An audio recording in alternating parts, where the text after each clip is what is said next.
If you work in quality control at a candy factory, you know strict safety regulations come with the job. It's why you partner with Grainger. Grainger helps you find the high-quality and compliant products your business needs to inspect, detect, and help correct issues. And the sweetest part is, everyone gets a product that's as safe to eat as it is delicious. Call 1-800-GRAINGER, click Grainger.com, or just stop by. Grainger, for the ones who get it done.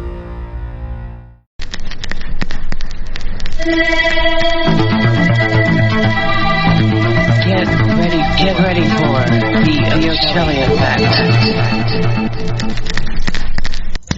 23rd day of October 2024, allegedly, according to that thing we call a calendar. And guess what? This is the Ochelli effect. Now, you could be hearing us on the live stream, of course, at Ochelli.com radio and through your various radio apps. But then again, you might also be watching the video, which I'm going to release a little bit after the audio. And we're going to need some visual elements tonight. But it is a Wednesday, the middle of the week, and we are broadcasting live on Ochelli.com radio. The video, again, not live, but it is being recorded. So, I'm not going to make you look at my face too much tonight. We've got other issues and other images to discuss for sure. Special show tonight. Why? It's kind of amazing. I've done hundreds of shows on the JFK assassination. Of course, I've done shows on many different topics, whether it be the news of the day, the historical events of this, that, the third thing, various writings, various films, filmmakers, etc. People that have created a lot of interesting material, whether it be academic or in the realm of entertainment. All of it barely relevant to tonight's discussion, but a grouping of shows, absolutely. Various appearances with a lot of different authors and interesting people, even witnesses to history regarding the JFK assassination. This is kind of a unique thing. I've got a guy on who is an author, indeed. You could look for some older books like High Treason. You could look for that book. You could look for, let's just stop talking about the ones that I don't want to talk about and talk about the ones I do want to talk about. And in fact, you know what? I'm going to hold up a couple of books real fast here, just because visual aids are always helpful. And actually, I'm going to hold up 3 books for you. Why? Because they are a set of 3 that I think is not just required reading, but required viewing, and an absolute necessity if you care to study the case in depth in any way, shape, or form. The Killing of a President. Now, this book is out there in softcover and hardcover form and is not currently in print, I don't think. But, it was for a very long time. And, again, I don't care how you get it. You need it. What comes next? Well, there is the search for Lee Harvey Oswald, which, by the way, for years on Google, that was the book that I held in front of me when, I took a picture. For some reason, I wanted something JFK related in front of me. And the very first interview I ever did about the case was on Lee Harvey Oswald. And guess what? This is what I was holding up in front of me. And, now we get to a book you can still get your hands on. And I am really happy when you can get your hands on this thing. And in fact, we might give you some special information about how to get a really special bookmark before we're all said and done tonight. And this one is much more current. Absolute proof.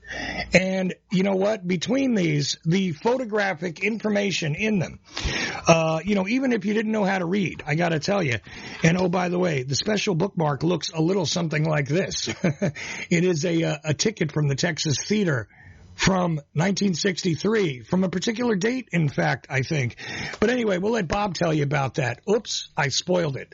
Bob Groden is the guy with us. Now, he worked on the House Select Committee on Assassinations as part of the group of people working on the photographic evidence. The film. He showed the Zapruder film to the world, basically, on the Geraldo show in the 1970s. That is a historic piece of footage. I'm very sure if you've ever looked at anything on the case, you've looked at that piece of footage. I'm sure you've seen the Zapruder film. Okay. Indeed, he's actually responsible for, I don't know, something like 80% of the most well-known, recognizable, and essential pieces of visual information that have been presented publicly. Oh, yeah, also autopsy photos, things like that he's put out there, too, in magazine form, let's see, there were videos out there. I think there still are some videos floating around out there, although you got to be careful which copies you get. And these books, like I was just talking about, magazines. Oh, and you know what? He also used to get arrested in Dealey Plaza. I think something like 80 times he got busted in Dealey Plaza for doing what? Oh, sharing information with people, setting up a table and saying, here I am. I happen to have photographic information if you'd like to see it, and giving presentations right there. Just, a few feet away from what they call the grassy knoll, or maybe on the grassy knoll sometimes. Bob was doing presentations right there in Dealey Plaza, kept getting arrested some years ago, but thankfully that's not the issue today. Oh, and the last thing is that he's going to be at the Lancer Conference, the 22nd of November. Okay, this year, and I am going to be emceeing there, so I'm going to be hanging out with Bob, and I'm telling you right now, as I said on the Friday night call-in show, I don't know, last week before, you know what? It's worth the price of admission right there. You're going to get to hang out with a guy who was on the HSCA, part of that investigation. Not going to tell you which part, and we're not going to delve into that tonight, but he was there on that, as part of that investigation. He definitely, again, help the world see the Zapruder film. But, I mean, all kinds of stuff. Plus, he's got a presentation to give in Dallas, and that'll be November 22nd to the 24th of this year at the Dallas Marriott downtown, okay? And if you go to ASSASSINATIONconference.com, you can get your tickets there. And, oh, by the way, if you'd like 10% off, Ochelli 10 is a discount code you can use and get 10% off of your tickets, okay? But if you're going to go there in person or virtually, you can sign up at ASSASSINATIONconference.com, and I urge you to do so. If you haven't planned already to go, you should. And I gave out a bunch of names, by the way, this week on another show with Larry Hancock, which the audio is just starting to make its way out there, where I gave you a whole list of names. Oh, hold on a second. That does remind me. That list of names, it just happens to be on the back of a limited T-shirt I'm going to have with me in Dallas. And there's your list of names. Whoops, wait a minute. I might not have my... Here we go with the blind guy can't run the audio and the video at the same time, right? Anyway, for those of you listening on radio, you have no idea what's going on. But in the audio version, let me tell you, I'm holding up a T-shirt which has a bunch of the names, which does include Bob Groden and myself, Carmine Sabastano. Mike Swanson is kicking off the conference. Larry Hancock presenting virtually. We're not going to go there anymore. I've wasted enough time running my mouth. So I have to talk to Bob Groden, and I'm going to focus on one small area, which is probably the most significant and important area when it comes to evidence and the visual, the film, the still pictures, all of it. I put this on the top of the list. The Zapruder film and its legitimacy. That's what I'm going to talk to Bob Groden about. But first, I got to shut up and ask him how he's doing. Bob, how are you tonight? Doing well. Glad you seem to be doing fine. Thankfully. I'm happy to be here with you. This is the first time you've ever done this show. I have no idea how to, compress your introduction into something that would take me only a minute to do. I'd have to talk very fast, but I mean, you're a guy with a huge background, and because you started working with this film, and you ended up working with seemingly every photograph that touched the case in over the decades now. And indeed, wait a minute. Is the 22nd also your birthday, by the way, of November? Is that something I remember too? That's correct. I turned 18 the day it happened.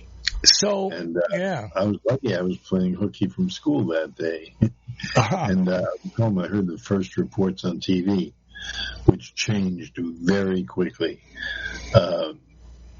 The fact that I heard the original reports, which were the exact opposite of what they told us later on, that's what opened up my mind to the fact that there was something crazy going on here.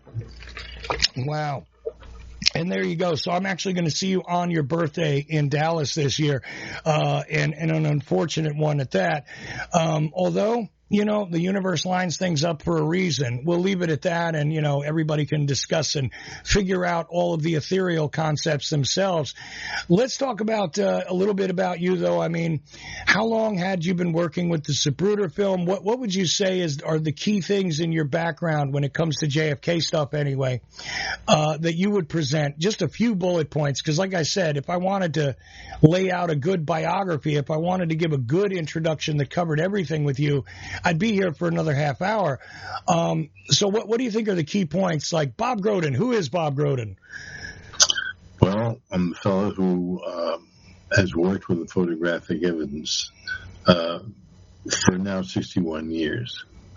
And the Zapruder Film came into my possession through a story which I will tell you a little while. Right now, suffice it to say that I have my hands on the original film, which was a miracle. A miracle.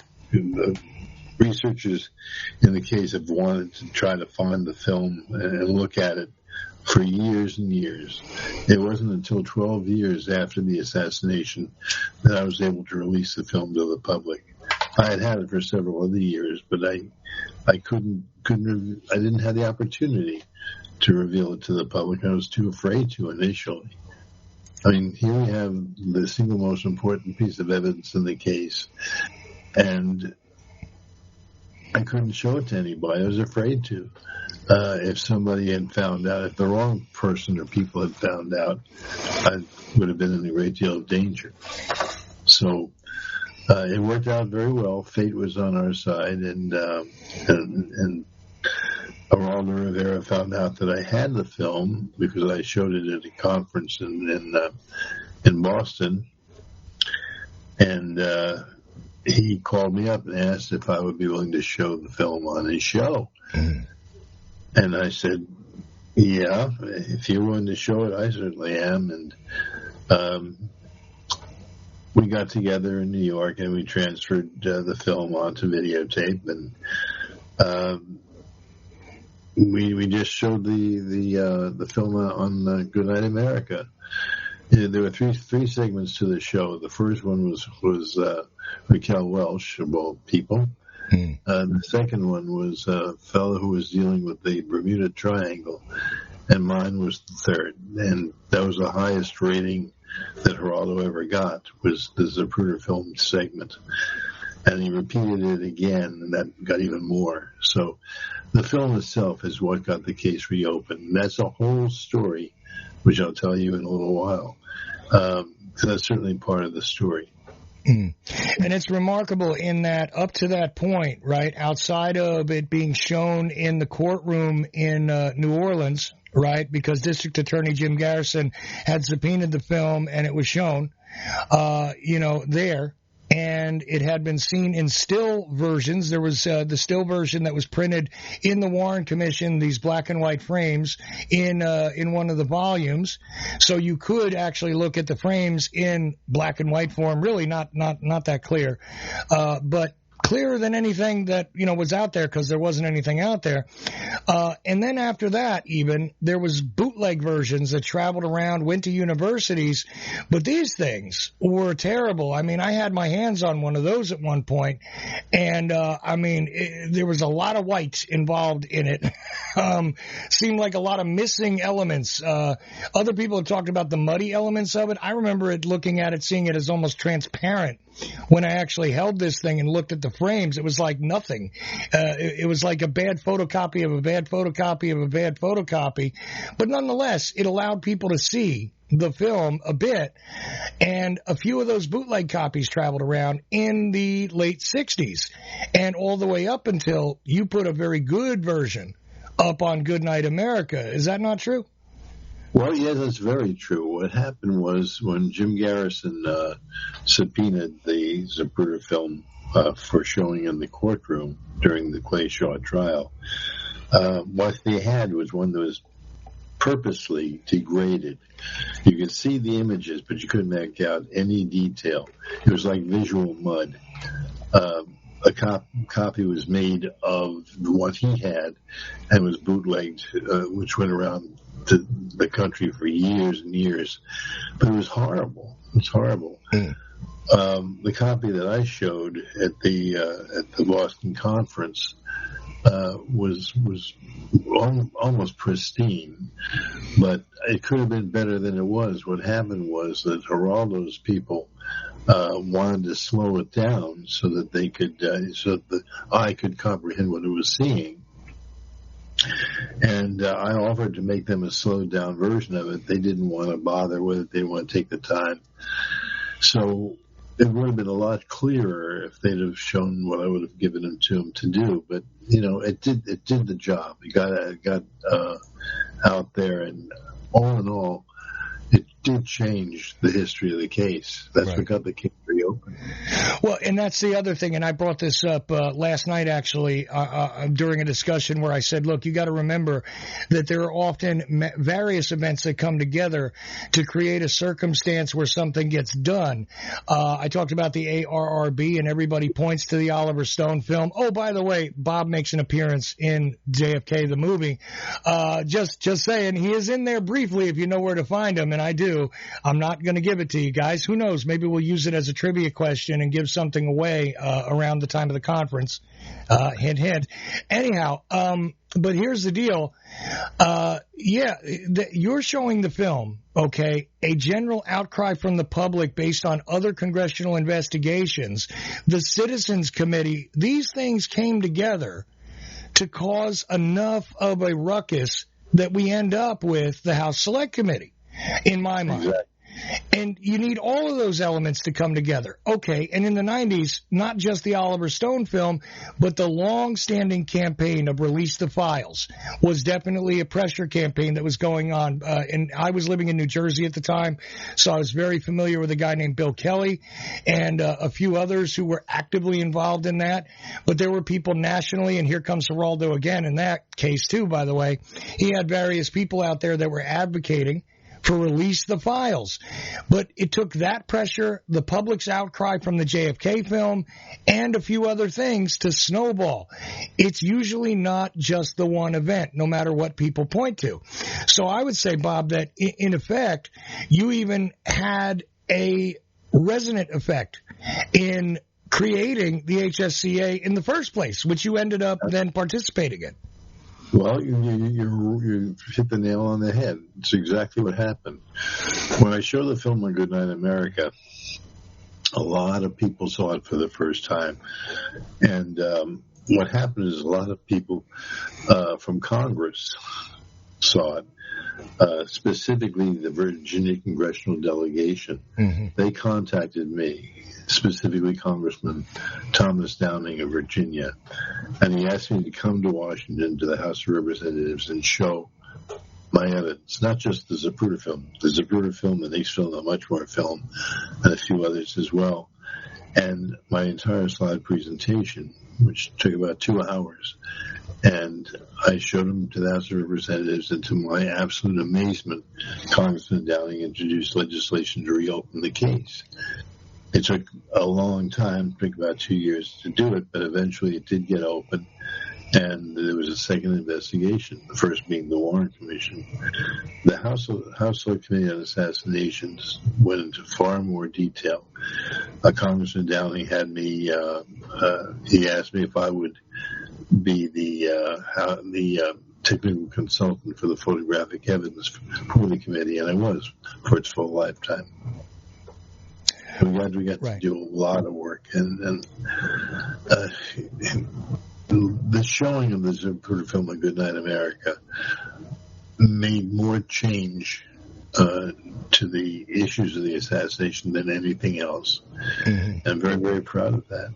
Right, but again, now look, full credit to you, of course, for participating in that, but I would say also the fact that there were other congressional investigations which were showing that, you know what, the U.S. government might have been lying to us about a few things or hiding stuff in various cases. We had Watergate previous to this. I mean, there is a general mood that started to come up that laid the groundwork for you to be able to come forward. So all of these things come together, and to my mind, you have to recognize that all of them participate in this. Now, I'm putting this aside, even though this in and of itself is worthy of discussion and coverage for the whole show. We could do 2-3 hours on just this and not cover everything. But I need to get to something else here. I mean, you participated in this historical influence, a campaign of influence, which you were part of, a big part of. And it does center on the Zapruder film. And we could talk about, Abraham Zapruder, the dress manufacturer, and how the film came. But let's put that aside for now. In the future, I'd love to do a very basic, let's get the 101 on this, Bob, and talk about it. I would love to do that, but not tonight. And here's why. A great many people are out there stating that this film is not legitimate. Bob, they will say that it's not a legitimate piece of evidence. In fact, there are people out there that say it's been fabricated. Now, I have said in the past that I see that the film has been altered at different times. In other words, there was damage to it. There were missing frames. There were things like that went on. And also, if you see a version of the film where it is kind of stable and you're able to follow it because it appears very steady, that's generally a version that came from you, Bob. You're the guy who stabilized it, in my mind. I think the first and the best stabilization came from you. So if you see an unstable version of that film where it does move around quite a bit more, you're looking at something that came from a version before you stabilized it, or most likely. But so I can say that it's been altered in that way. But there are people out there that take it a lot further, and they say it's been manufactured. Things have been added. Things have been taken away. They took out frames. There was a full stop of the limousine. All this stuff. Now, I don't want you to answer the specific charges necessarily, Bob, not at all, because, again, they have a list longer than my arm of those, complaints and allegations about how the film is not legitimate. Let me explain to you why that happened. Okay. And that'll lead it. There were two assassination, in quotes, researchers who came up with this idea the Zapruder film was faked. Why? Because they had specific theories. The Zapruder film disproved their theories, so they attacked it. And as time went by, more and more people got involved with the concept that, it's faked, it's been altered. It has not been. Let me explain. The only damage to the film, the only thing that is, you could consider retouching, is that there are 2 points in the film where there are missing frames. And the first splice takes place where there are 2 frames missing and 2 more damaged. The second one, there are 4 frames missing and 2 frames damaged. They're no longer missing. They call them missing frames, but you have my book. And in this, let me take a minute to find it. In this, I actually publish all the missing frames. They are no longer missing. These are the 2 splices right here. See? Right. This splice here was made famous by Josiah Thompson in his book 6 Seconds in Dallas. But that's because it's a very obvious one. You can see that. The other one here, the splice is hidden within the shrubbery here, and it's difficult to see. I'm the one who found this first splice. It was never advertised that it was there.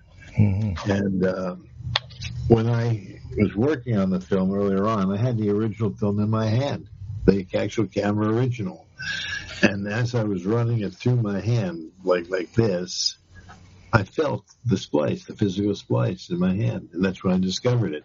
Now everybody knows about it. But those are the only alterations to the film. Mm-hmm. Life magazine said that a junior lab technician did it by mistake when he was running down and making 4x5 transparency copies, right, that he accidentally closed something down on the film and tore it.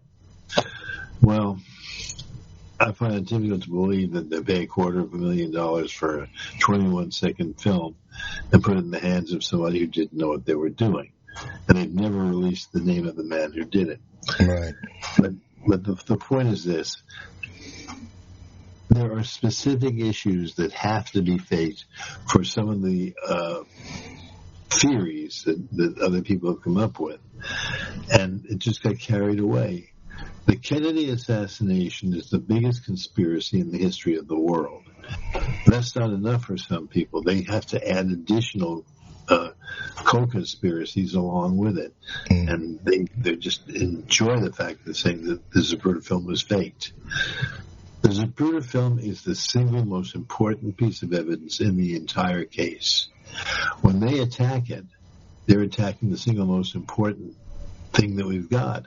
Mm-hmm. And the defenders of the Warren Commission must be laughing their tushies off because the film is legitimate. We can prove that. We can prove it. And I'm going to go into all those things for you tonight. Well, let me ask you this about these specific theories really fast, because I know what one of them is right off the bat, and that is the limo stopping issue, right? That's got to be it. That's got to be one of them, because they claim that frames had to be removed. Now, I don't even want to address that one usually because it is illogical. Okay.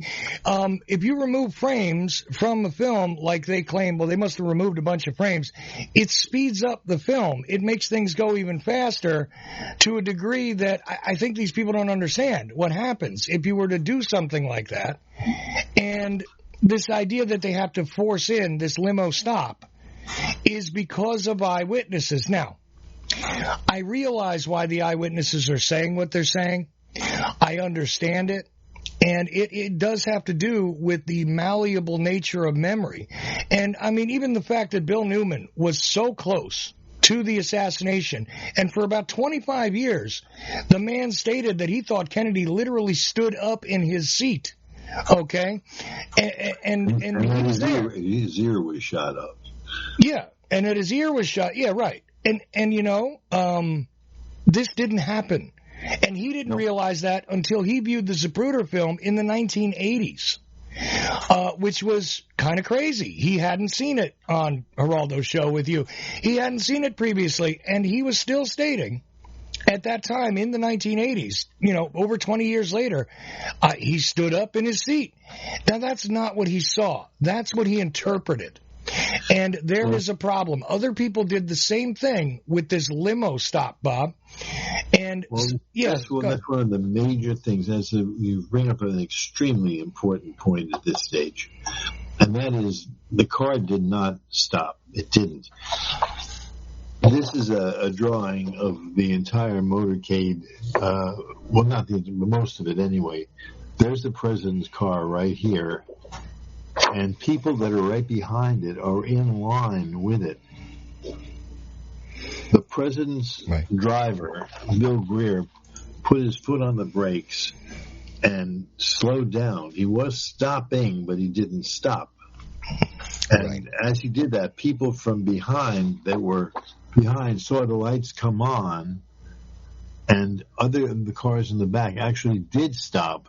The car for the president did not. When they saw the cars slow down and their cars stopped, and they had seen the brake lights come on the president's car, they assumed that they all had stopped. Exactly. And that's the thing about the assumption, because memory, look, information is constantly added to memory. It's not a recording device. So what happened is they saw these other cars stop, and because of that gave them the idea that they all stopped. Indeed, like you said, Greer hit his, and you can see in the film, by the way, in the Zapruder film, you can see that the light comes on and he's tapping his brake, okay? Now, I've observed that. I don't have the greatest vision, but if you take a little bit of time and study and look at the individual frames, a lot of them provided by Bob Groden, outside of the fact that, again, in the Warren Commission volumes, they misprinted. They actually put one out of order in there and all this other stuff. But they give you black and whites there. I'm told even in those, kind of bad black and white versions, you can see this brake light, okay? I know I can see it in Bob Groden's version. I know I can see it in many stills. And I have all the frames in various forms digitally. But the thing is, this is what the problem is. He almost stops. He does come to a slowing down because there's a bit of confusion. And other cars in the motorcade did indeed come to a complete stop. So some of the people who keep spreading this crap about the Zapruder film being faked, they have 2 or 3 points of view that they bring up. One is that so many people said that the car stopped. This is a lie. People said it was stopping.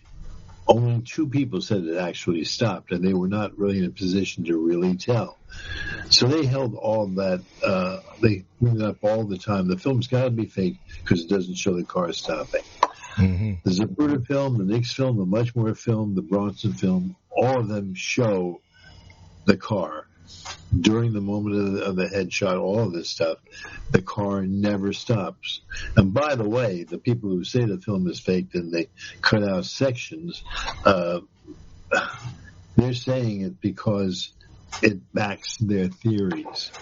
If the car had stopped for the 2 minutes the 2 seconds that they're saying, there's 37 frames. If you take out 37 frames, everybody who's in the foreground, the background, whatever, within the car, if you stop, the car keeps moving, it would jump.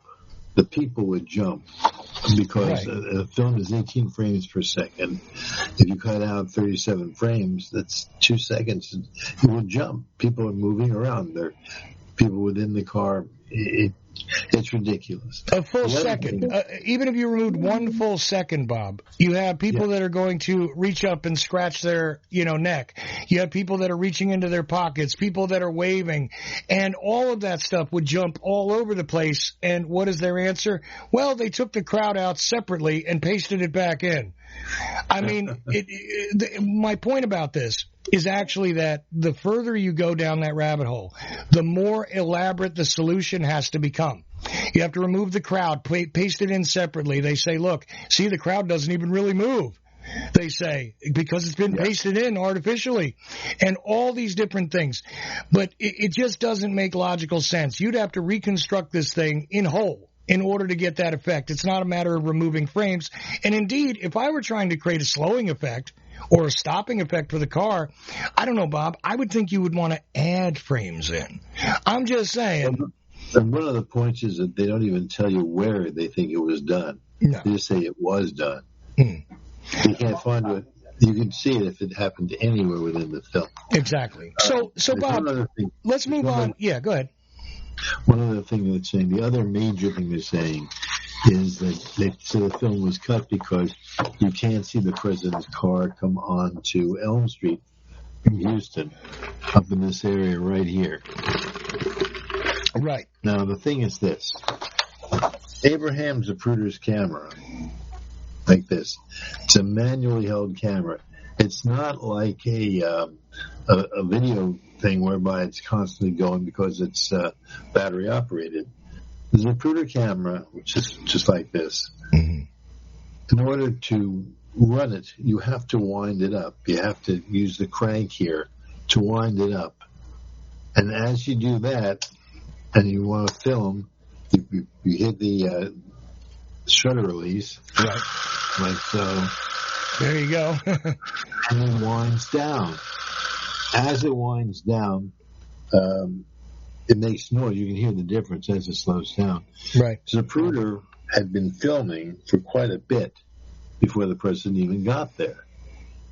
So the camera either stopped or was stopping, and he knew it, and he started to wind it up. He took it away from his eye and started winding it. Mm-hmm. While it was down and he wasn't filming, that's when the car made the turn onto Elm Street. He saw that the car was there. Excuse me. He put it back up, the camera back up to his eye, and started filming again, like so. Right. If he'd have kept filming the lead motorcycles and just had done the original beginning parts of this, since he didn't know where the motorcade, the president's car was, he'd have missed the assassination completely. Well, there's that to consider, but it's also, remember this, for the listener, not for you, Bob, you know this, but it's a spring that we're talking about. There's a spring mechanism here. So there's a physical mechanism that winds down, and actually, over time, a lot of them become a bit inconsistent. Now, that particular camera maintained for a while, but eventually they become a little inconsistent. So for the concern that it may wind down, one, and two, the film was not very long. They didn't have an hour of tape here, an hour of film inside of that. Yeah.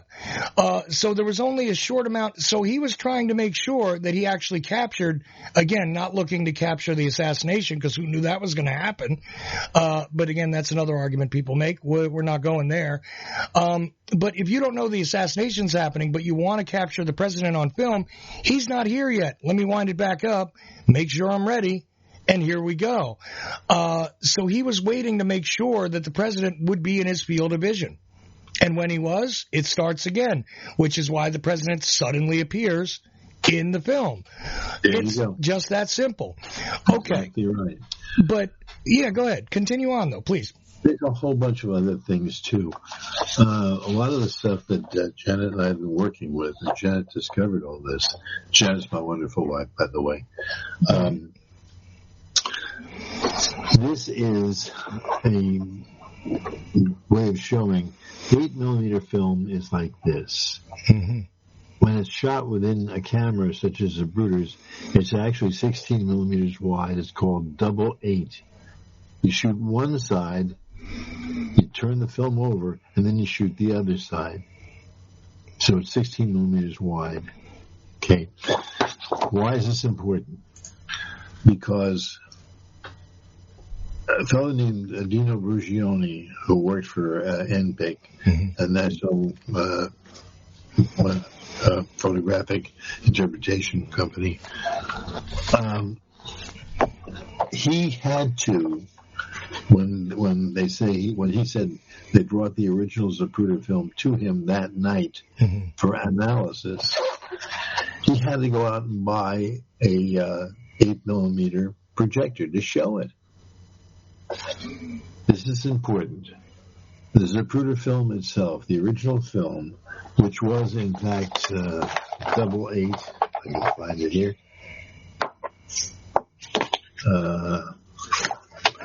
Well, here it is coming out of the camera.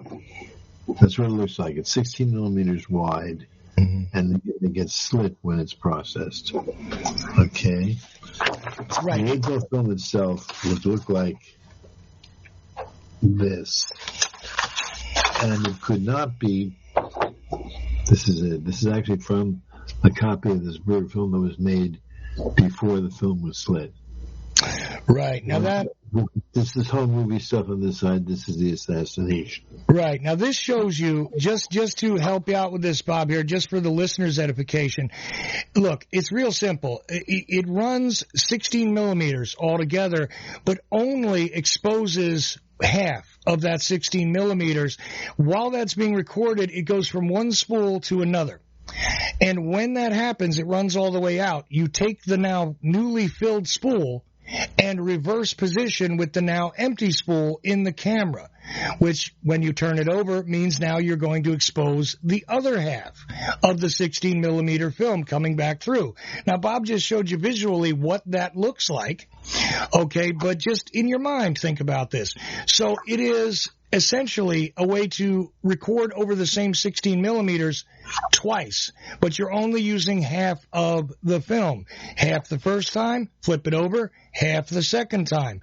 Therefore, you have one image kind of facing, in its proper orientation upward, and then you have another image in its other orientation facing downward.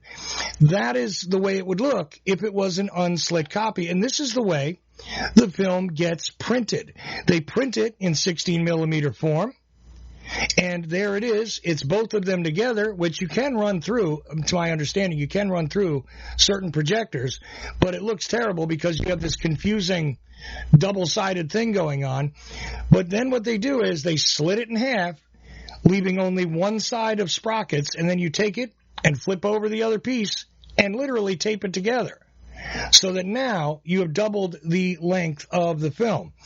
That's the thing to keep in mind here that Bob just described. I'm trying to fill in a little more because sometimes people get lost on these explanations, Bob. I mean, it's a simple thing. I understand that. I'm trying to. That's the first half of the explanation. Right. Why is it important? Yeah. Dino Brugioni, who worked and did a lot of this stuff right after the assassination. Mm-hmm. He was brought a film. They told him it was the original film. Well, the problem is he didn't have an 8 millimeter projector. Mm-hmm. And until the film was slit, it was still 16 millimeters wide, and there's absolutely no way in the world that you could project it through, like so. There's no way you could project it through an 8 millimeter projector. It's too wide. Right. The film wouldn't fit into the projector. So he went out and he bought a projector and he showed the 8 millimeter film. The big problem that the people who say the film was faked have is the fact that the original film, 16 millimeters wide, wasn't slit until the following week. So when Brugioni said he was dealing with the original one, he was only saying it because that's what they told him it was. It could not have been. When the film was in Dallas, Kodak processed it, and another lab printed 3 copies of it. Right. Those 3 copies were slit right away that day. The original film was not. Brugioni could not have projected the original film. So the issue that the fakers, the faker backers are pushing is that since the film that Brugioni thought was the original doesn't show the car making the turn or the car stopping, it had to be a fake. It wasn't. This is very important to me because I took tremendous chance releasing the film in the first place. If I hadn't done it, no one would have seen it. I was very fortunate to be able to get away with doing it. But Life magazine, in their first issue, their memorial edition like that, right, they published black and white frames of Zapruder Film, selected frames. Where did those come from? From the 8 millimeter original that had not yet been slit, and that was done in Chicago. But again, not till the following week. And this is getting very technical, and it's really involved. If I ever do another book, I'm going to go into much more detail about this. But I've written 8 books on the assassination. Right. In those 8 books, no one had ever brought up the concept of the film being faked because it's ridiculous. It could not have been. There are other issues too. An original film in the camera is what they call B-wind. Now, what the B-wind means is that if you hold up the film and you see it, you're looking through the base of the film because the emulsion would be facing the light source. Right. Okay, so you're looking at it as B-wind. The Zapruder Film original is B-wind. If you make a copy of it, it goes emulsion to emulsion, and then it becomes A-wind, and it reads backwards to the other side of the film. Mm-hmm. So there's lots of reasons such as this that show that the film is legitimate. And when one of the issues too that they're saying, which I'm going into too much detail with, is that this is the Zapruder film. This is from my copy. Okay, it's pristine. It's in beautiful shape. That's nice. Yeah, the copy that the defenders of the or the people that go after the film that attack it. Mm-hmm. They're dealing with something that's absolute visual mud too. It's as bad, if not worse, than the Shaw copy. Yeah. that Garrison had. It's not very clear. It's junk. What they're saying is that they see a hole hand painted in the back of the president's head. Well, they're not. Well, that was the next thing I was going to confront you with, Bob, and I want you to attack this. They have this whole theory about the black spot on the back of the head, where they say it's been literally colored in. And it does look strange in some prints. I got to be honest with you. It does look strange. But do I think it's been faked? No. But I don't know how to explain why this happened, or, there's a lot of interesting anomalies that come up, by the way, in film, especially in this process. There's a lot of things that can occur with light, with exposure, with the camera, with the lenses, et cetera, et cetera. But it does look weird. The back of JFK's head at a certain point looks so solid that it does appear almost like somebody colored it in. And a lot of them point to that, Bob. Is there something easy you can give us to knock that down? Yes. My wife Janet and I were in a museum in Indiana, and they had a piece of artwork. Look at that. That's what it looked like. I took one look at this and said, damn, this is the area that would be considered the president's hair on the Zapruder film. And this is the hole in the back of his head. If you do densitometer readings on this as opposed to this, it's going to be different. That's what you would expect, and that's what you see. Right. That's the answer. Now, you have JFK absolute proof there. Yes. There are specific frames of the Zapruder film, frames 335 and 337, the two clear frames, the only clear frames of the back of the president's head after the headshot. Okay. This is a blow-up of frame 337. Mrs. Kennedy is looking right at the exit wound on the back of the president's head. In 335 and 337, the head is in profile. Yes. And you see the avulsed area that was described by all of the doctors. Now, one thing I want you to please be aware of, I know you are, but anyone who's watching this should know. I'm not saying that Oswald acted alone. I'm saying there was a conspiracy. Mm-hmm. Oswald, based on the evidence, had nothing to do with it. I'm on the same side as the people who are saying the film has been faked. Mm-hmm. But they're doing it wrong, and they're taking the evidence that proves that we're right and just ignoring it. And that's absolutely dangerous. It's letting the other side just get away with it. Oh, that's the thing. They're literally undermining one of the most important pieces, and we can draw a lot. I mean, if you see a good copy of this, and I don't mean you, Bob, because you've seen the best versions of this film, but the truth is, if you see this very closely, carefully, and you're able to view it in its best form, I can literally see blood splash on Jackie Kennedy's face. I can see her react and flinch to it. Okay, and this is not the best possible filming that was done, but when you look at the best possible copy of this, you can see a lot of details, the reflections of things in the hood of, not the hood, in the body, in the paint of the car.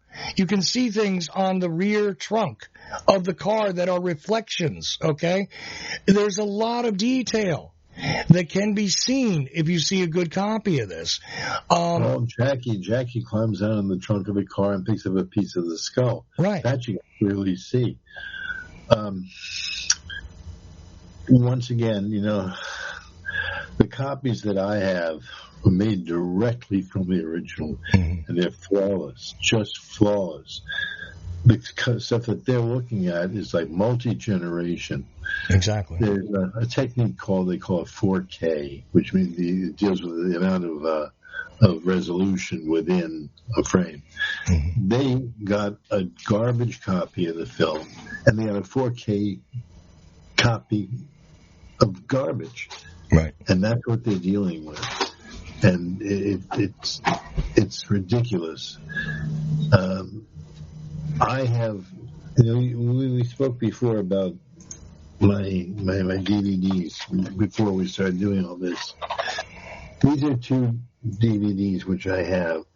This one is a full documentary on the Kennedy case. It has the highlights of all the films. Right. Has exclusive interviews with the Dallas doctors and things of that nature. This one has intact versions of all the films of the assassinations. In fact, a total of 122 between the motorcade and the assassination and the investigation. Mm. These are clearer copies than anyone else has got, and they're available. And tremendous, let me say something about that before you're done talking about that. They are available. I want you to tell people where to get them, but I'm going to tell people why to get them.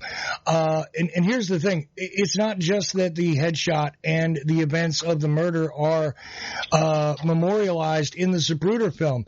You can see this in the Nix film. You can see this in the Much More film. And now there's also a couple of others in there that people often do not mention. The Bell film, for instance, shows the headshot. A lot of people never mention that, and I know why. Look, it's very, very hard, even with you enhancing the Bell film, it's very hard to make out things on it because of the way he shot the film. And there's yet another film on there that shows the headshot. And which one is that, Bob?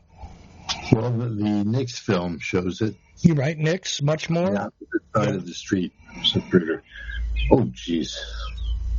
Hold on a second. Yeah, no problem at all. I'll just continue on with what I was saying. No, it happened with my phone went off in my ear. I'm sorry about that. No problem. Are you okay? All right. There's a lot of things. The next film, we'll talk about that in a minute too, but there's a lot of things that show that the Zapruder film is genuine. Right. They're saying that it's been faked, and the reason why the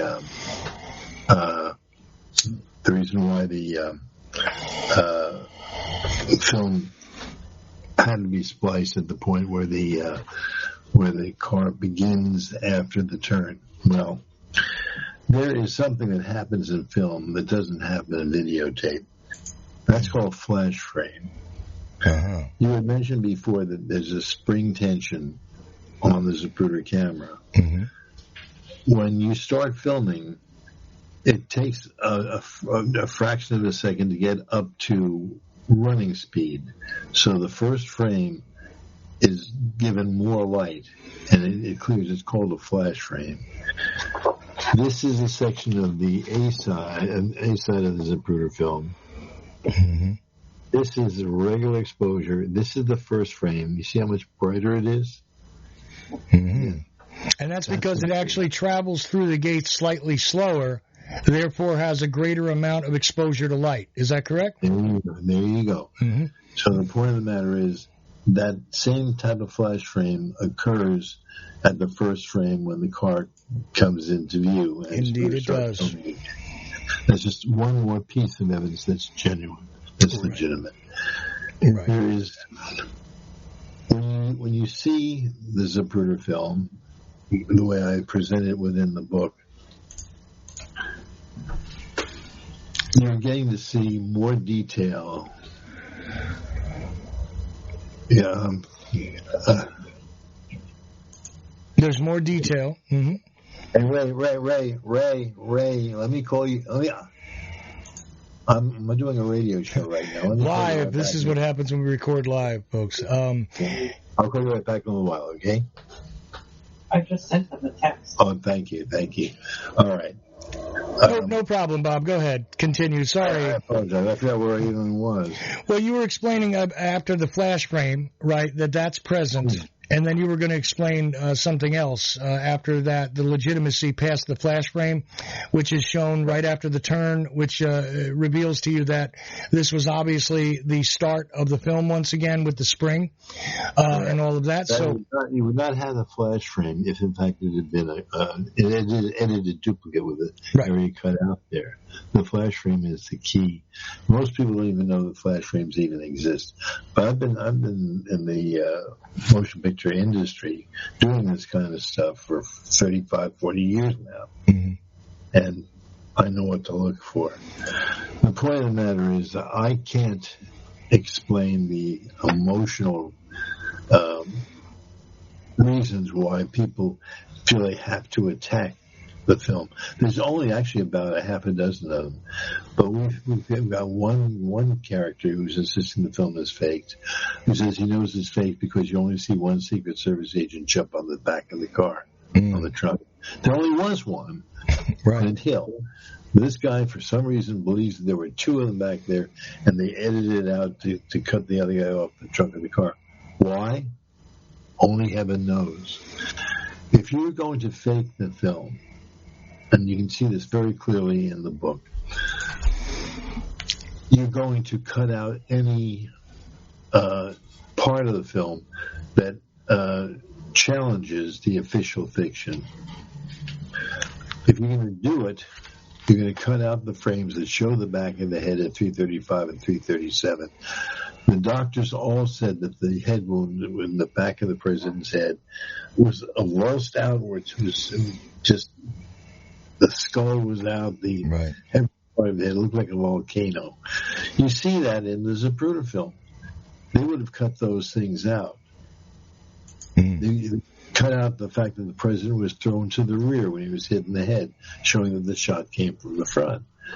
They don't. It's right there. Right. Why would they leave that in and cut something else out? You can ask the defenders of the film if they know what they're doing. If they know what they're talking about, they'll back it all the way. But the people who attack it, the one question you can ask is, cui bono? Who profits? Why do it? There's no value to it. The only devil's advocate issue I can give you, and I can give it to you and then knock it right down, Bob, without a problem, is that some people might say it was specifically done to add confusion, to make sure that, okay, you don't have the official story, but also the real story of the conspiracy is hidden this way too, and therefore you have a document which does not support any story properly. And then I say, well, look, there's a couple of problems here, and one of them is you'd also have to fake a Polaroid that kind of goes along with it because, you know, there was this lady there that was using a Polaroid camera, and I got to tell you, Polaroids are probably the last thing that anybody who works with photographs ever wants to work with photographically because they're horrible. You know, you literally have chemical spray all over the damn thing. I mean, they're nice for what their purpose was, you know, in the time that they were popular and all that for home use, but to try and do something with that, to try and alter it, oh, my goodness. I mean, I don't even want to think about the kind of project it would take to alter that. And I'm talking about Mary Moorman's photo. Those are Polaroids originally. So Marianne Moorman is a very close friend of both of us, of Janet and myself. And I've had in my hands, when I worked for the House Assassinations Committee, 2 of the 3 pictures she took on Elm Street. Mm-hmm. The third one was given to a police officer who destroyed it. And it showed the 6th-floor window with nobody in it. Mm-hmm. Okay, anyway, I have a copy in the book that shows Mary Moorman's picture taken from a first-day copy negative done at Channel FAA, the channel, TV channel in Dallas. Mm-hmm. And it shows very clearly the hole in the back of the head. Mm-hmm. That the people who were attacking the film just ignore. Right. Well, and that to me is a key because you would again have to work with that Okay. Look, if you take a look at what's out there on the internet, sure, it's inconclusive. But that's because of the nature of the copy, being a copy, being a copy, being a copy, and then the digital process, which makes a mess out of it even further. So you can't use that. All right, fine. What about the other films that corroborate the Zapruder film? Some of these guys even get into an explanation where those have been altered too. And that is just a level of insanity I can't match up. So let's knock it all down. You can't possibly have accomplished this, in my mind, as fast as they did broadcast the Much More film shortly after the assassination. That was broadcast. Okay, that was one of the few things that actually made it to broadcast. So that went out there. We know it's been memorialized. Come on now. They made the Much More film match up to this right away. I thought it took all the way through the weekend with all these stories to get it all done, right? So you got a problem here. Anyway. The point is, I mean, I think those are the key points that people go to. Well, what? You don't believe the CIA would do this? Absolutely, I do. But could they have? Do we have evidence? But they didn't. Right. I just realized what I was talking about before when the phone rang. Sure. This particular, I call screwball, person who attacks the film. Okay. Says he can tell it's fake because the Secret Service guard, Roy Kellerman, is sitting next to the driver. Mm-hmm. He jumps out of the car, but it doesn't show it. He stayed in the car all the way to the hospital. He never left. This guy comes up with stuff out of his, you know what. Yeah. And now I'm not even going to get into names, any of these people, because they're just crazy. Some of these people believe the garbage that they're saying. Other people know that they're lying. Mm-hmm. It's hard to tell sometimes which is which. But some people have pretty good credentials in other areas. Mm-hmm. But do you know what an f-stop is?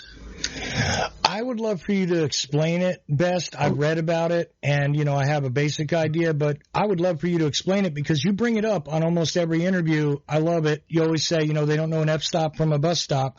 That's one of your favorite phrases. But you just grabbed my line. I grabbed your line, but can you explain it to people, though? Because I have had that question asked to me, what is an F-stop? So please. Let me explain to you that a friend of mine said nobody knows photography. All they know is videotape, blah, blah, blah. Mm-hmm. So the f-stop is the size of the aperture that allows more or less light in to the raw stock or unexposed negative. Now that you've mentioned it, I'll mention it myself too. The people who are attacking the Zapruder film don't know an f-stop from a bus stop. Right. And it's absolutely key to know that people that claim that I've been in the film business for 20 years. Doing what?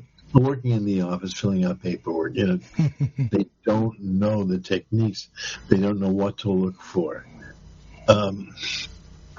One thing that I nearly forgot to mention is in the Zapruder film itself, the camera original, has information in the picture area, and on the left-hand side, it's got pictures between the sprocket holes, yes, which are not within the so-called regular picture area. The original film has that information between the sprocket holes. All the duplicates do not. Mm-hmm. The one that Brunioni and the others have dealt with did not have the information between the sprocket holes. Right. And therefore they were not working with the original film. It was that simple. Right. Now, just to explain this again to somebody who might not understand, the sprocket hole, what happens here is that there is a kind of an imperfection here where light is being exposed onto a part of the film that's not meant to capture image. It's there to be, what it is, the sprockets, right? The sprockets are supposed to grab it and carry it through the projector or carry it through the camera as it's being run through. And that's not an area that's meant to capture image. But the thing is, it's a little bit askew somehow, and therefore it's getting exposed. That's not supposed to happen, and you'll find variations in this because people have taken other versions. Like they've taken basically Zapruder's camera, but not Zapruder's camera, one just like it. And you'll get different exposures in those sprocket holes sometimes, right? Where it doesn't go all the way over, it goes only a little bit over or not at all, and things like that. So, yeah. These are the sprocket holes I'm pointing to. Right. Those are the things, there's a claw that goes through the camera and then into the projector that stabilizes and holds the film in the right position. Mm-hmm. That's on the original, on Zapruder's camera. It doesn't happen on all cameras, but it happened on his, where it's actually image being captured on film between there. Right. And again, I have to waste so much time dealing with why we know the film is real and why it's not. And why it's important is because it shows what actually did happen. Mm. And what they're trying to say, people who attack the film say, it doesn't show it actually happened, it shows other things. Right. As we mentioned before, if they were to cut out the 2 seconds that they're talking about, everybody in the car would jump from point A to point B. Right. And the president would be going from this to this in one frame instead of a series of frames. Mm-hmm. Exactly. When you remove frames in between, movements, you're going to have what appears to be super fast movements. That used to be something they did as a special effect in a very basic way for films where you were creating an image where somebody, moved. They were able to run, 20 feet in less than a second. How could you do that? You could remove a bunch of frames, and in less than a second, they are 20 feet in another direction. No problem. That's the type of effect you would get by removing frames. And that's what you have to remember here. I'm really explaining this in the layman's way, best way. I know that you know all the technical things, and you actually understand film, which, again, is a whole different thing from what we see in video and digital versions, etc. So, you're absolutely right. All of this having been said, Bob, does this cover the main keys, you think, for what people should know regarding this Zapruder Film fakery idea? Or is there one more thing, or should we be looking to you in Dallas for a presentation? Because my understanding is this might come up during your presentation in Dallas. It will. Again, you bring that up. That's an important point, too. There are a whole bunch of other issues that we could be spending time dealing with. And we don't get to even talk about those because we have to spend so much time dealing with this craziness that comes up in the minds of people that really don't know what they're talking about. Exactly. So some of these people are already they have technical issues that they're familiar with in other areas that don't deal with specifically the mechanics of film. The Zapruder Film is legitimate. Absolutely, there's no question about it. You couldn't fake it and have it do what you did. There's an issue called jump cut, which is if you had this guy here and somebody else over there that looked like him, you could eliminate the frames in between and splice one to the other and get a jump cut. That does not occur in the film at all. There's nobody like that. Right. There aren't that many people on the far side of the street. One of the researchers who came up with the idea that the film is faked feels that all the people standing in the crowd on the north side of Elm Street are all cardboard cutouts. Mm. Really? What about the people who were really there? Where are they? Again, the Zapruder Film, the Nix film, the Muchmore film, and the Bronson film. We have those four. Right. The fifth one, the Oliver film, was taken by the FBI. We've never seen it. I've released all the others. I've released 122 films of the assassination, the motorcade, the follow-up, the investigation. I even released I shouldn't even get into this, but I've even released in Absolute Proof the autopsy photographs of the president, which are not yet released officially, won't be. The earliest it's supposed to be released is 2039, and we don't think they're ever going to be released even then. Yeah, good luck on that. As we watch the can get kicked down the road, even with the Assassination Records Review Board, I am not holding my breath for that release date. I wanted to just touch on one other thing. You know, I'd love to spend time talking about a lot of things with you, Bob, that we did not touch upon tonight, and I'm just going to bring up one of them, which is a great feature in Absolute Proof. There was a roll of film apparently taken where we now for the first time see some images that had never been seen by anyone before, as far as I know, of a surgical theater and someone being operated on in that book. And you got it off of a roll of film that had not been developed for many, many years. And indeed, you had a hard time even pulling images out in the first place, but you've actually created a set of images in this book that I would love to spend a full show discussing with you.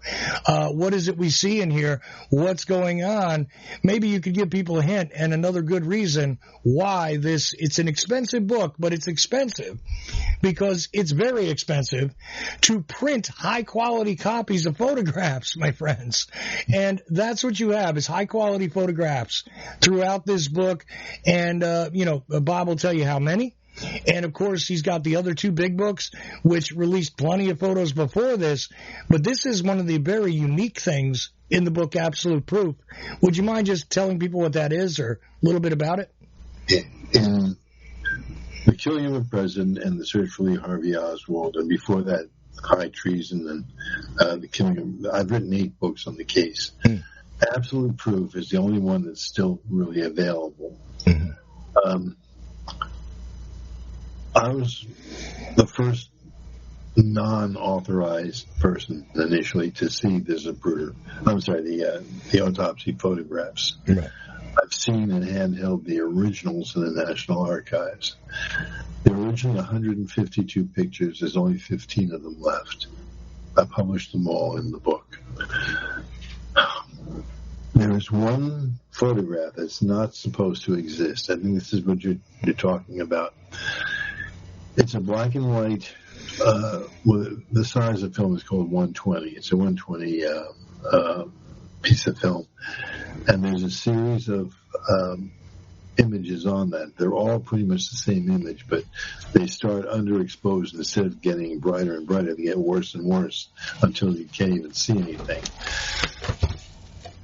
There is not any inventory in the archives or in the Warren Commission or anything like that that explains these pictures. They show the president from about mid-thigh up to over the top of his head, and we're looking at him from the left side. And he's lying on a table. This is supposed to be something which doesn't even get explained. There are a lot of pictures that are missing, but this is the only thing that's not supposed to exist, which does.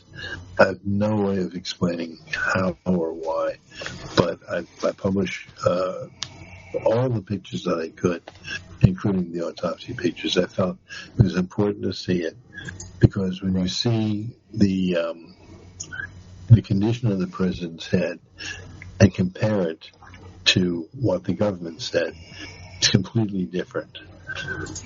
Absolutely. There were 2 situations, one for the Warren Commission and one for the House Assassinations Committee, where they had artists drew drawings of the president.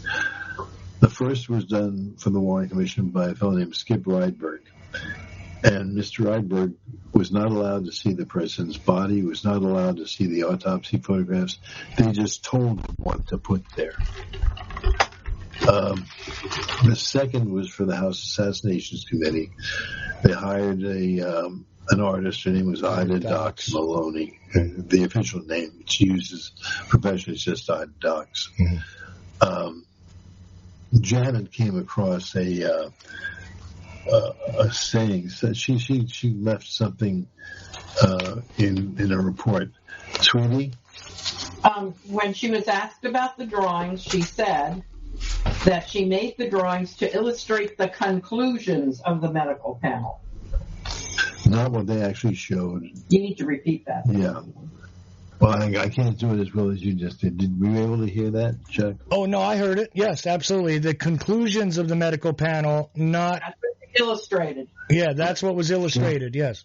She did what they told her to do. Mm. And there was another thing, too, during one of the meetings that was going on, where Michael Baden, who was the head of the medical panel, said to her, Ida, you can do better than this. He didn't like the fact. Mm. Now, in my book, which you've seen, showing the pictures of the back of the president's body, right, there are 2 holes in his back. The House Committee never once mentioned that, but I'll show it to you here. Well, it's funny because in the doc's images, what we have here is a bunch of missing information. It does look to me like she must have seen the photos, but clearly she left out tons of information. And the funny part to me is that these people, some of them who claim to be, photographic experts, don't realize that they're looking at a drawing. Number one, and number two, make statements like, "Look at how much more cleaned up he is in these images," and it's very funny. It's not just cleaned up; it's literally redacted by her drawing. But you're showing us something different in the back, and then I have something else to show you. But go ahead. Okay, this is the president; it's his back. Right. The Warren Commission said that the entrance hole of the bullet was in the back of the president's neck. Who pushed this? Gerald Ford. Yes. But he did it to clarify the image. There is no hole in the back of the president's neck. None at all.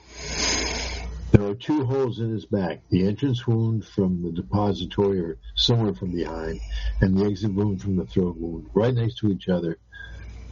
This one here, the larger of them, which is too large to be a Carcano bullet hole, it came from the front and exited his back.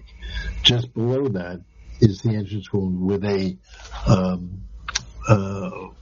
Hank, what do they call it? Abrasion collar? That's it, thank you. Mm-hmm. You can write my next book for me. No problem. I'll help you. The abrasion collar is in the second one. What the House Committee did is that Ida Dox draw the back, eliminating the entrance wound, but showing the exit wound and calling it an entrance wound. Right. It was dirty stuff. Yeah, no, it was amazing what was done there. And the thing is, look, I had a decent copy, and I wish I still had them, but I lost my copy of the what I would call the Fox set, which was made from a very good copy at the time. I could see a lot of detail in those that I've never seen anywhere. No offense to you, even Bob, but even in your book, I had a very good copy that was better than even what I see in your book at one time, because it was allegedly made from, there was a contact negative made at one point, and mine was made from that negative. Initially, when those photos started to circulate, they were just photos, and then someone created a negative. Well, that negative supposedly generated my copy, and I had 8x10s, and I was very proud of that copy, but my ex-wife didn't allow me to keep them. Anyway, but there's a lot of detail in those photos. What's that? I've got them all. Well, I would love to have if there's some way. I mean, look, I don't know what it would cost you or whatever, but if there's a way I could acquire another set of those, believe me, I'd love to have them. The Fox pictures were taken; they were black and white. Yes, and they were taken by an FBI agent named Fox, and that's where they came from, black and white. Right. Mine a color. Yeah, but my set. Yeah, my set still contained a lot of information, though, Bob. I loved that set. Anyways, I want to show you what it was I was going to ask you about, which wasn't that photo, but these images, you see, where we have doctors in... Oh. Yes, you see what I'm talking about now. And I'm probably a little out of focus here, but I assure you guys, if you get the book, this is one of the things that right there is why you need to get this book. This is just 2 of the pages. There's multiple pages of this. And there's doctors appearing to get ready for surgery here. Yes, indeed. They're getting... Those pictures were taken of Lee Harvey Oswald on the operating table when they're trying to save his life. This is after he shot and before he died. The last pictures of him in life are taken there, of him being alive. Right. And the first shots of him when he died. And the thing, nobody even knew they even existed. And I came across them some years ago. The films had not even been processed yet. They hadn't even been developed. Right. I took them to the only place in the world that still processed that type of film. And we got them processed, and the thing is, they were damaged. This was like more than a dozen years after they were taken, and they had been heat damaged, water damaged, whatever. And when we processed them, there was no image at all on them, virtually nothing. Right. I came up with an idea of using a fluid called Farmer's Reducer, which eliminates what they call a DMAX, or the really dark blacks of the pictures. We put it onto a computer-generated processing machine, and it brought out 89 pictures, the most important ones I put into the book. Right, and I just wanted to state that is images that we had never seen before. Now, it's funny because if you're telling me these were basically acquired by you well, you were working with them in 1978, about 15 years after the assassination. No, much later. It's much later. These were much later. Oh, okay. One of the doctors, unauthorized, took the pictures. The authorities at the hospital confiscated them and never processed them. They were given by the doctor to the people at the hospital. The person at the hospital who had them gave them to a friend of mine who gave them to me, and I had them processed, and that's why we even have it. It was like 40 years after or something. It was much later. So 40 years. You're right, then. 2003 or so then, like maybe 20 years ago you were working with these then. By that. Okay. I just wanted to clarify that because I wasn't sure. But the interesting thing here, though, is that these are images nobody's ever seen before. There are also images of Oswald's autopsy in there. There are images from the Zapruder film, the various other films that are in there, the analysis of it. And like I showed you earlier, that ticket from the Texas Theater. Here we go. I put it in plastic. I put it in one of those protective plastics. But from the Texas Theater, that's an actual ticket from the day Oswald. Look at that. See, now he's got a string of them there, and he's going to include one of those as a bookmark in absolute proof for as long as, well, supplies last, right? Yeah. Okay. They're good. They're getting rarer and rarer as time goes by. Well, they would have to. Pass them. Exactly. So keep that in mind, and all the information to be able to acquire absolute proof is going to be in the show notes with the podcast, or if you're watching this video, you'll be able to see it below, and you'll be able to contact Janet Groden or Bob Groden, one or the other, directly, and get the book from the author. Now, there are other books available too, but they are not in print. Absolute proof is still kind of readily available. If you go to the conference, though, I'm willing to bet you'll be able to get a hold of all 3 books. And just ask. You just have to ask, right? If you contact Janet Claire 29, okay, spell this out, JanetClair 29 @gmail.com. Janet Claire 29. Okay, one more time. JanetClair 29 @gmail.com. You can get in touch with her and figure it out. $80 to buy the book, $20 to mail it in the U.S. If you live somewhere outside of the U.S., different arrangements might have to be made because postage ain't going to be $20. But otherwise, yeah, you can start there. I would advise you get a hold of all three of the big books. If you can, the magazines that Bob has put out, other books Bob has put out, for instance, High Treason, the first one, not the second one. High Treason is a good book. Because I had personal interactions with a guy who was a co-author of yours at one time. And anyway, you and I will talk another time about that. Okay. Maybe not suitable for air. Anyway, it is what it is. But yeah, so High Treason, yes. Also, Bob has co-authored a couple other pieces. But I advise strongly that if you're serious about the case and you're interested in getting the information for yourself and studying the visual information, you need those three big books. You need the 2 videos that Bob showed you. Okay, and you can get a lot of other stuff that has Bob Groden's name on it because, as we've said here, look, he's got a 6-decade now long plus history working with the photographic evidence, and on his 18th birthday, happy birthday again, Bob, on the 22nd, which I'll be able to say to you in person when I see you in Dallas. Guess what? That's the day the president was assassinated in Dealey Plaza. But meanwhile, we'll be in Dallas, myself and Bob Groden. I'll be the MC. Bob is going to talk to you about, guess what? Films and photos. And what is the title of your presentation? Do you have a title yet? Not really. Essentially, what it comes down to is it's dealing with the legitimacy of the Zapruder film. Like I said, I'm wasting so much time, but it's so important. This is my legacy, for crying out loud. Right. I could have ended up in jail. I could have been shot. Who knows? And you know the story. In Dealey Plaza, when I got to Dealey Plaza, I started to talk to people about this.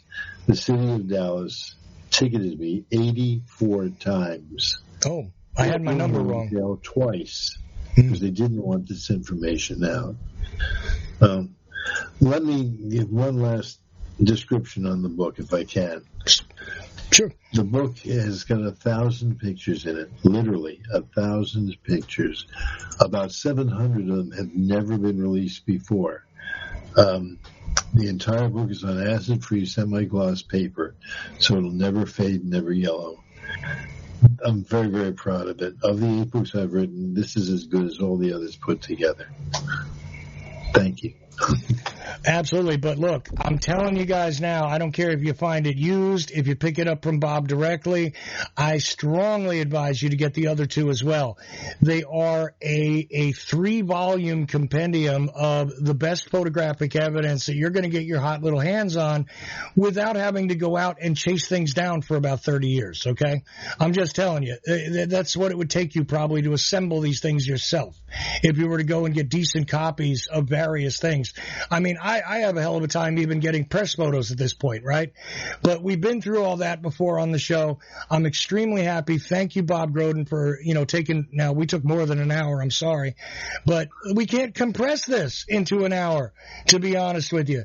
But I look forward to seeing you in Dallas, which again, the Lancer Conference will be from the 22nd to the 24th at the Dallas Marriott downtown.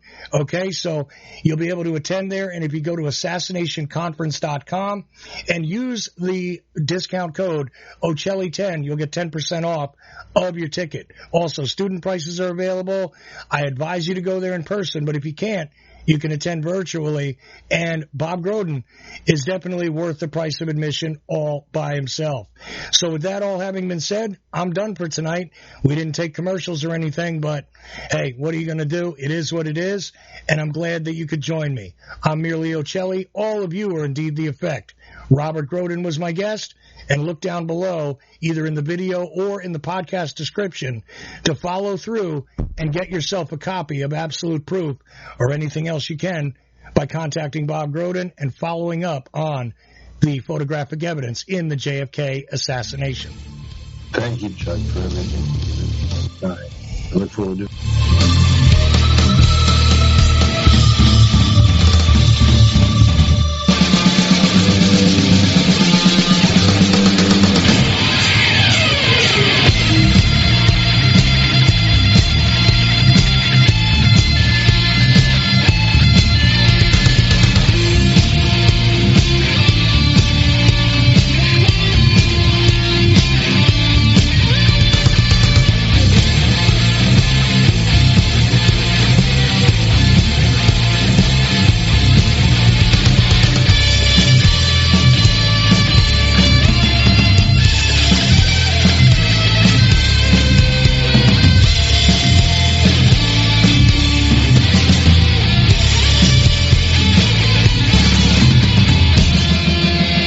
Revelation through conversation. The Ochelli.com radio network.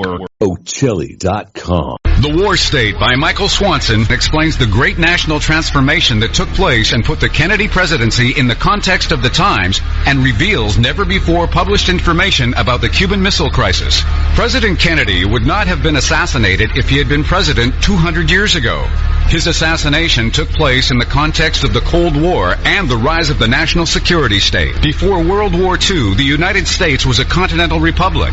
In the decade that followed, it became an imperial superpower. Generals such as Curtis LeMay not only wanted to invade Cuba, but knew that there were short-range missiles on the island armed with nuclear warheads that they could not destroy because they were on mobile launchers. Their invasion could have led to a third world war, and they wanted to go to war anyway. The War State by Michael Swanson reveals why and will show you what President Kennedy was up against. For more information, thewarstate.com. Yo, this is Doug Campbell, host of the Dallas Action Podcast presented by Wall Street Window. And you are listening to the Ochelli Effect, Revelation through Conversation. Go ahead, caller. I'm interested in the truth about the JFK assassination. Right, well, what do you want to know? Judy Baker's wild claim, Oswald's girlfriend, she knew Ruby and Barry, cancer weapons. Really? I imagine I could claim I have 4 wheels. It doesn't make me a wagon, but okay. Oswald was on the kill team and trying to prevent the murder of John Kennedy. Come on now, has a real expert on the JFK assassination looked into her claims? Go to Amazon.com, enter Judith Baker in her own words. You'll get results for a digital copy of a book where Walt Brown utilizes her own words and the known evidence in the case to get at, well, a different perspective, let's say. You can get Judith Barry Baker in her own words from the author himself, signed if you request it by contacting Dr. Brown at KIASJFK@AOL.com. It's a fun book and it actually dissects the many, many fantastic claims. Judith Barry Baker in her own words. Thank you for all the great information. Do you like history, real history, that you were never taught in schools? Why? The Vietnam War, nuclear bombs and nation building in Southeast Asia by author Mike Swanson with new documentation never seen before that'll open your eyes to events that led up to this. Why? The Vietnam War, nuclear bombs and nation building in Southeast Asia, 1945 through 1961. Get your copy today at Amazon.com. Why? The Vietnam War by author Mike Swanson.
Get ready for the Ochelli Effect.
nuclear holocaust. You know what uranium is, right? It's a thing called nuclear weapons and other things, like lots of, you know what uranium is, right? Bad things. Things are done with uranium, including some bad things. Nuclear holocaust. You know what uranium is, right? I've been briefed. Nuclear holocaust.